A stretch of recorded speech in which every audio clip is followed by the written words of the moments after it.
The weather matches the mood in the Labour Party here in Concert near Durham. After the Conservatives won in Hartlepool, gained Northumberland Council and won seats on councils across the North East.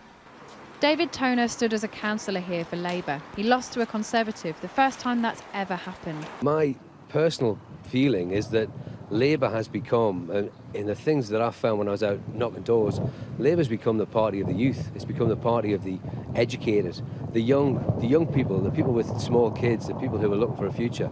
They were all voting Labour. The old feel disenfranchised, they want change, and they think the Tories are going to give it to them. Labour's done pretty badly in areas like Concert and across the North East, and it's a pattern that's been repeated around the country, and it's been happening slowly for some time. There's a real sense that the party that used to understand communities like this doesn't anymore, and they're willing to give the Conservatives a go instead. Now, Labour's done much better in big cities like Manchester, but that poses a problem because the party has to appeal to voters whose interests are quite different, and as yet, it doesn't know how to do that. Andy Burnham's mayoral win in Manchester is a bright spot for Labour. Therefore, I declare that Andy Burnham is duly elected as the Mayor of the Greater Manchester Combined Authority. But even he had some harsh truths for his party. There has to be substantial change in the way the Labour Party is working. They have lost an emotional connection with parts of the country that is going to take a lot of work to get back. So I think the party has to do a lot of soul-searching about these results and understand why we've done well in places like Wales, places like Greater Manchester, and it really needs to then buy into English devolution and build from the bottom up. That's what these results are telling them.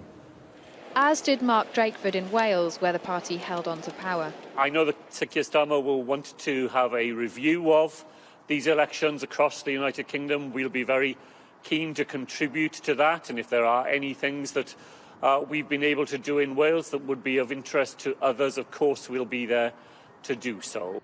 And it seems the first lesson Sir Keir Starmer has learned is that he needs a new team around him, sacking his party chair Angela Rayner, a move which has upset some on the Labour left.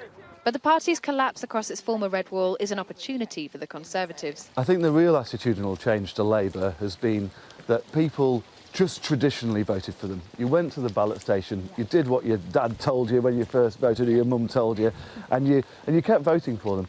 And I think people have started to really question that. I think we've got to deliver on it.